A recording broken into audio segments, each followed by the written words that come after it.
Whenever I need to get some lumber off the top shelves of my lumber rack, I have to use this little green stool that was once my grandfather's. And this thing has aged about as well as my stock in Blockbuster Video. It's gotten pretty wobbly, and it just isn't all that safe for me to use anymore. So I drew something up in Fusion that I think will fit the bill. And here's a sample of it. It's my stool sample. It'll have an integrated set of steps that can fold out when I need to use it to peek over my neighbor's fence. All the joinery will just be half laps and notches. I'll also counterbore some mounting holes that can then be filled with plugs. It's a common design, but I wanted to try making my own version of it and see if I could make it work for me in my shop. Alright, let's go make some stool. For material, I figured that I'd try making it out of cherry. It's been a while since I've worked with it, and I had a bunch to use up. The issue was that the piece I had was self-identifying as a corkscrew, so I had my work cut out for me. First thing I had to do was to cut it down a bit shorter so that I wasn't dealing with the full twist as I tried to flatten it out. To do that, I just put it up on my miter station and chopped it in two.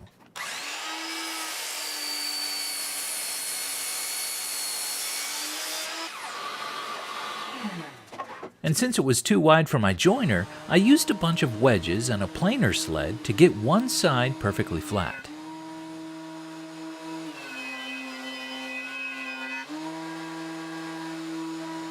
And then I could take it to the joiner and square up one of the edges.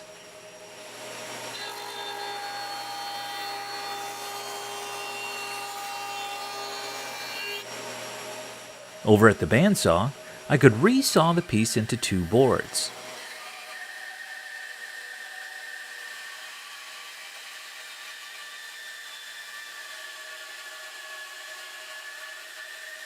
And I did this same process for all the remaining pieces and put them through the planer once more to make them completely flat. Then the stock was ready. Now most of the pieces are just 2-inch wide strips, so I ripped a bunch of them down to width.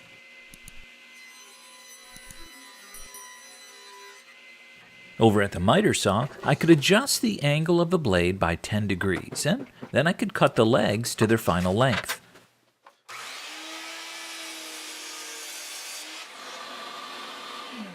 Then over at the table saw, I could set my miter gauge to that same angle and then put in my dado stack so that I could cut all the half laps and notches.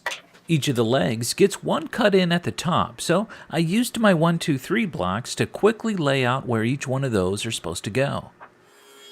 Then I cut in a couple half laps into 2 of the legs as well as the top sides, sneaking up to the perfect fit.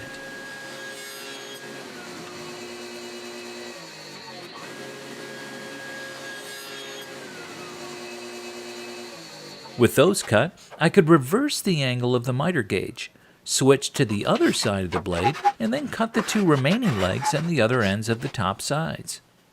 And once those were set, it was time to start putting together the the A-frame. Well, I do love it when a plan comes together. And if it doesn't, well, I pity the stool. Nevertheless, I spread on some glue, piece them together, clamp it up, and set them off to dry. Once it has dried, I compress a brace into the notches below and trace where the half flaps need to be cut.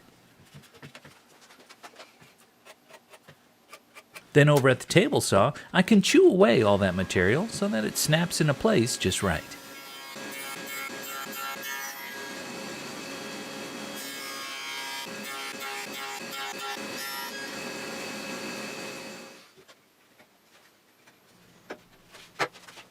Just like that. Add some clamps, and then I can set this one off to the side and do the same thing for the other one. Now you may have noticed that some of these pieces look too long, and that was intentional. I figured instead of trying to measure perfectly that I could just leave them a touch long, cut off the majority over at the bandsaw, and then use a flush trim bit and the router to make them perfect.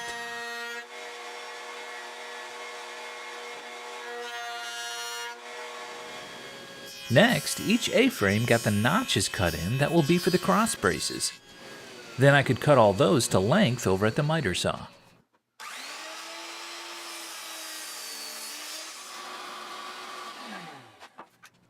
I threw together a quick little jig over at my drill press so that I could easily and consistently drill all the mounting holes for each of these braces. Then I used a slightly larger bit to counterbore each of the locations so that I could recess the screws. Now I could spread some glue and press in each of the braces using a little persuasion to get them to seat properly. There she goes. After they began to dry, I could remove the clamps, drill out a pilot hole, and then secure them in with some wood screws.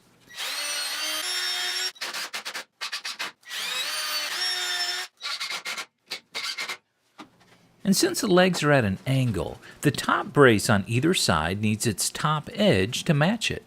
I tilt the table saw blade by 10 degrees, and I rip each one down so it'll fit flush with the rest of the stool frame.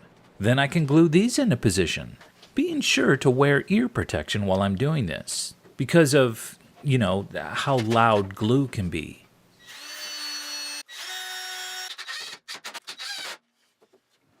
For the stool seat, I glued together a couple pieces of live edge cherry. And once that had dried, I used a sanding attachment in my angle grinder to clean up the edges.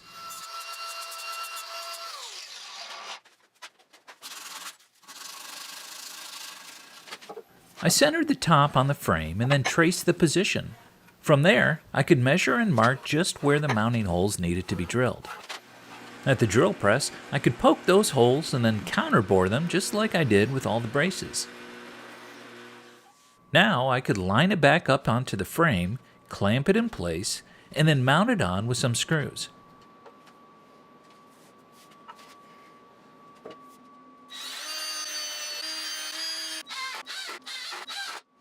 The last step with the stool frame was to drill out a 1-inch hole for where the axle will be placed later.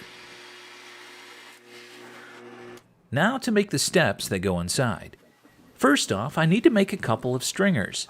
To do that, I glued up a handful of pieces to make a panel that's big enough for each one.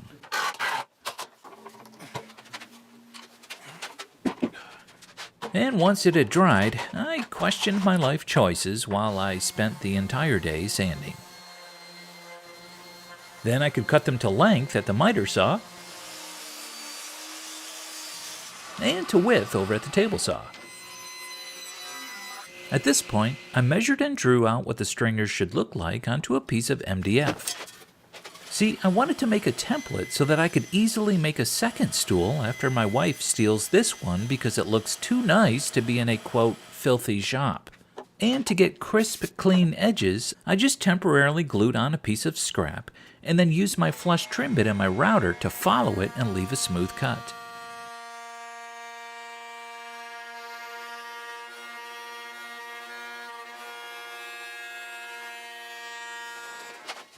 Now with the template created, I could just drop it down onto my panel and trace it out on each of the stringers. And then I just repeated the same steps as before. I cut off the majority over at the bandsaw, used painter's tape, CA glue, and activator to temporarily affix them together, and then used the router to make the edges straight and smooth.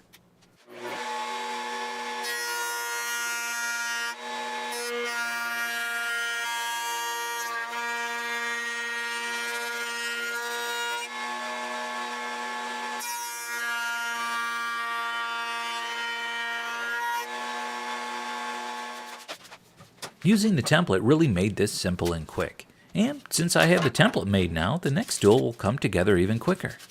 I used the bandsaw to square up the little inside corner, and then I was ready to start laying out all the notches for the cross braces. And just like before, I used my 1-2-3 blocks, which made this pretty idiot-proof. Or so I thought. I used the dado stack on the table saw to notch out those areas.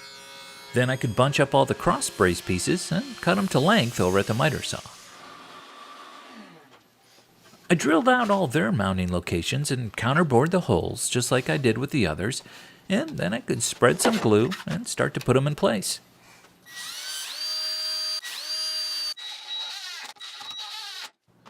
and I drilled out the holes for the axle.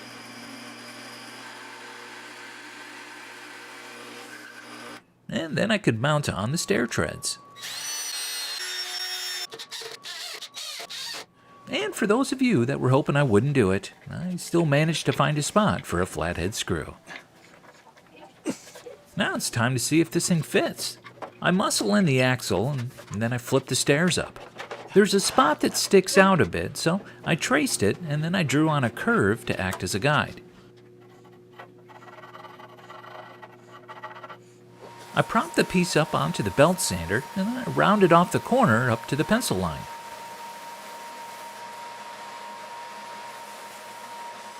Next, I used some of the cutoffs from before to draw on some rings. I drilled out the centers over at the drill press and then I cut them out over at the bandsaw. Then, using my disc sander, I could grind them down the rest of the way to form some axle spacers.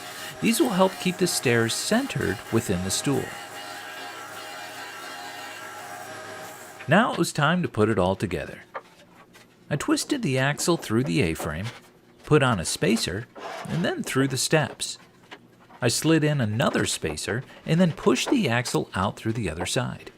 Then, with it looking and functioning good, I went ahead and I crossed the point of no return and added some glue to the dowel to make it permanent.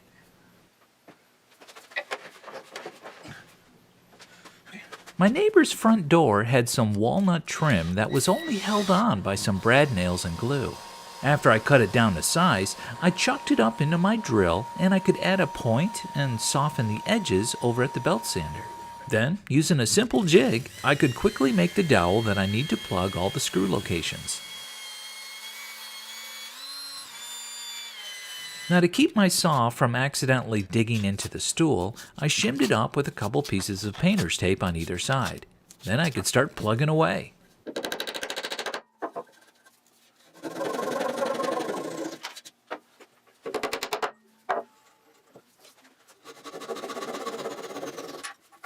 I trimmed off the excess axle.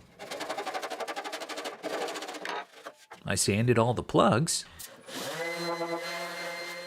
I used a card scraper to take off any burns.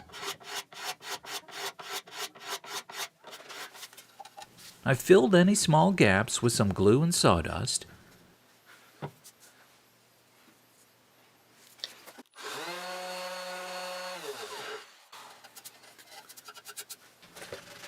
And then I did a final sanding.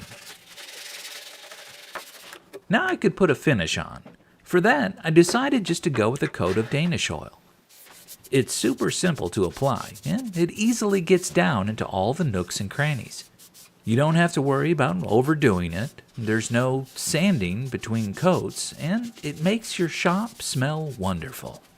And I just figured, if there's a way that you can make your stool smell good, then that's something that might be worth looking into.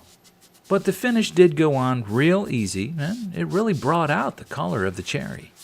Well, here it is. This is my step stool. I never met my real stool. I just love the live edge steps and the seat. The figure of each one is just so pretty.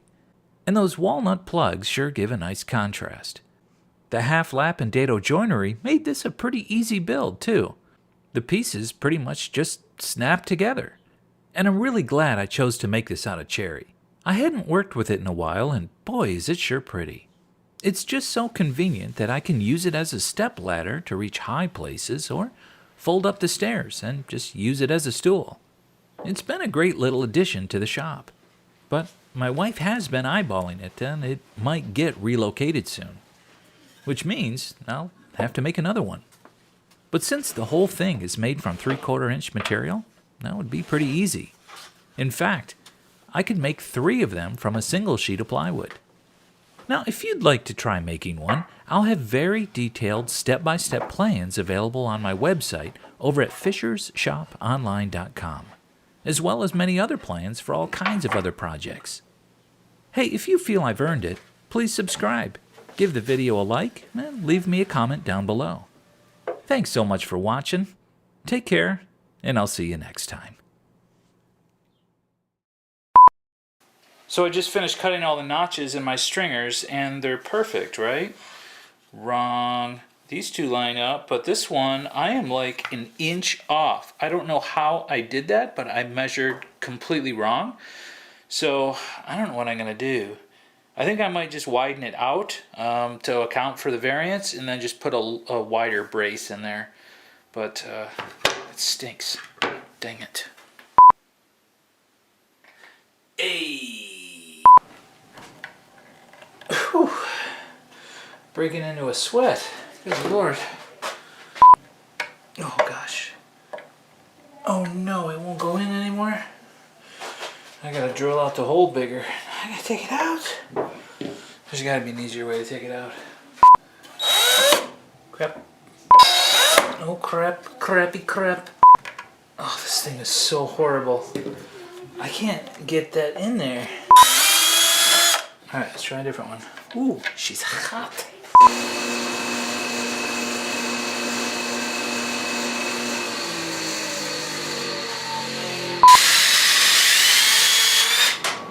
Oh crap. Oh no. How am I gonna get that out? Whoa. That is the biggest spider I think I've ever seen. You guys gotta see this thing. Look how big this spider is. Oh my gosh.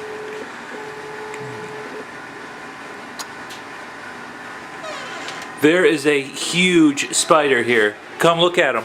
I'm terrified. You see him right there? Oh gosh.